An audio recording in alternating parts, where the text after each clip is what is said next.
Wala po bang plano ang Malacanang, especially ang Pangulong Marcos, na magpa-hair follicle test na siyang hinihingi po para matuldukan na itong issue po ng di umano'y paggamit ng ipinagbabawal na gamot ng ating Pangulo?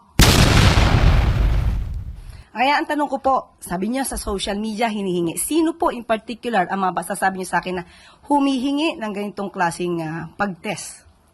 Ang atin pong mga kababayan Sino na po in Madam particular? Yusek, Na po napanood pwede po niyo po? sigurong Ikaw na po ba? sige po. Kayo po ang humihingi? Okay. Para po masabi lang ninyo na mayroong humihingi. Pero marami po sa social media So, po kayo ay nagbabasa po sa SOCMED, Madam So, Yusek. isa ka nga sa humihingi. Kasi po gusto Sige, niyo po, tanong ko nga, isa ka ba? Kasi we have to be specific on this. Isa ka ba sa humihingi? ang mga kababayan po natin. So, isa ka sa humihingi. Actually, I'm a journalist. Hindi Yes, nga, naman po tanong ko ako humihingi. Pero parang gusto ninyo na meron lang kayong basihan. basihan. Sino nga po? Kasi sabi niyo po kanina, ay napanood yun niya ata sa social Opo, media. Madam Sino po? Yusek, syempre kami po ay mga Pilipino rin. As a journalist, gusto po namin na hindi fake news. Yun pong aming ibabalita sa taong bayan. Okay, so humingi po.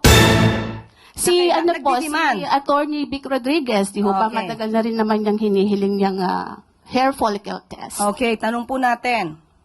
Ano po ba ang basihan para sa paghingi at i-demand sa Pangulo ang isang hair follicle test?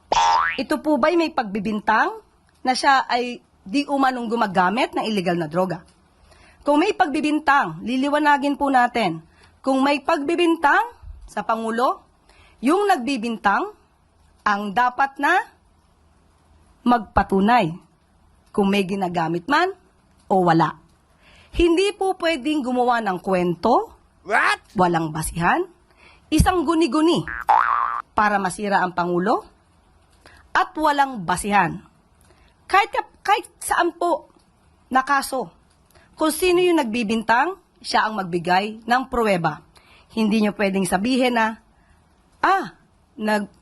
ito, gumagamit ka, patunayan mong hindi.